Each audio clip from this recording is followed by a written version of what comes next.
Bonjour à tous, on commence ce tour de la presse sportive par la victoire de Liverpool hier soir en Supercoupe d'Europe contre Chelsea. Après un match nul de but partout, les Reds ont triomphé au tir au but, comme l'écrit le Times ce matin. Il s'agit du deuxième trophée consécutif pour le club de la Mersey sur la scène européenne après la Ligue des Champions en juin dernier. C'est la 4e Supercoupe d'Europe de l'histoire du club. Mais tout ça n'aurait pas eu lieu sans un homme, le portier de Liverpool, Adrian. Remplaçant d'Alisson blessé lors du Community Shield contre Manchester City, le gardien espagnol a fait le travail en sortant plusieurs parades décisives durant la rencontre, puis en arrêtant le dernier tir au but d'Abraham lors de la séance fatidique. Pour le Daily Telegraph, il a été impressionnant. C'est même toute la presse britannique qui fait ses gros titres sur l'homme de la soirée côté Reds. Le Guardian le renomme d'ailleurs le mur Adrian, alors que pour le Mirror, il s'est transformé en Superman hier soir à Istanbul. Une prestation qui a même traversé les frontières et est venue faire la une dans son propre pays, en Espagne. Pour Marca, Adrian est tout simplement le nouveau héros de Liverpool. Le quotidien écrit que les Reds ont donc fait le bon choix il y a quelques semaines en lui offrant un contrat et faisant de lui le remplaçant d'Alisson. C'est même la belle histoire de cette fin d'été puisque Adrian était libre de tout contrat il y a encore quelques jours.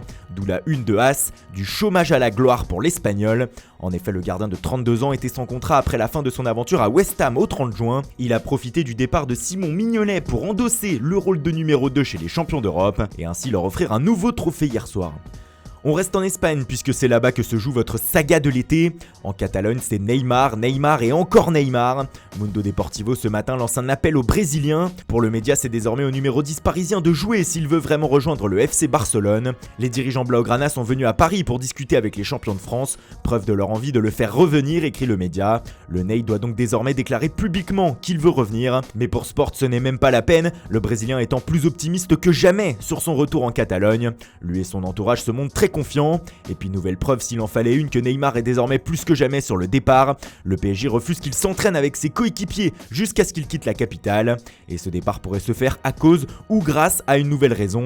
Le Parisien rapporte que l'ancienne direction médicale remerciée cet été par Paris a alerté le club sur une fragilité de Neymar au niveau du pied. Une possible rechute au 5e métatarse est donc tout à fait possible.